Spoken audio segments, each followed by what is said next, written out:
Tonight, the Secretary of State's office is weighing in on early voting concerns in Jefferson County. This after the County Election Commission reduced early voting opportunities at satellite locations, citing security concerns. It's a story we've been following. 10 News reporter Olivia Daigle joins us to explain the law, the new concern in voting security. Olivia. Jefferson County's Administrator of Elections, Nathan Bugg, said a law ensuring no one can tamper with ballots prevented the county from offering 14 days of early voting in 2 locations. But a current and former election official say there's an easy fix.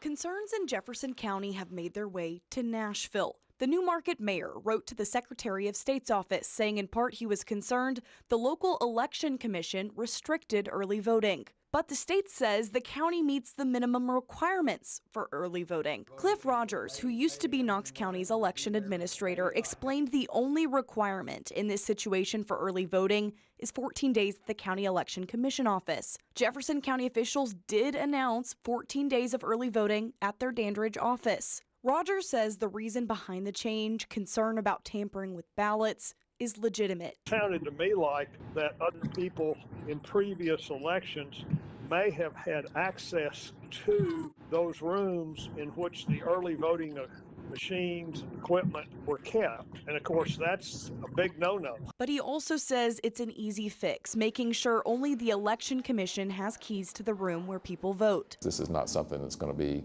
rocket science. I spoke with Mark Stevens in Anderson County, asking how they secure satellite locations in early voting. It's a matter of changing locks or changing procedures or making sure that we have not only lock or seal our equipment, but also the locations that they're at. Another measure both Stevens and Rogers say election officials from both parties have equal access to voting equipment and ballots. It's important, to have voter confidence that where the security is, is done and done in the proper fashion according to state law.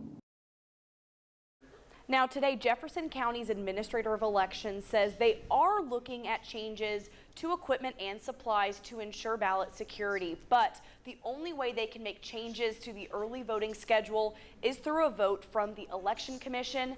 And Bugg says it is on the table for the next meeting. Olivia, thank you.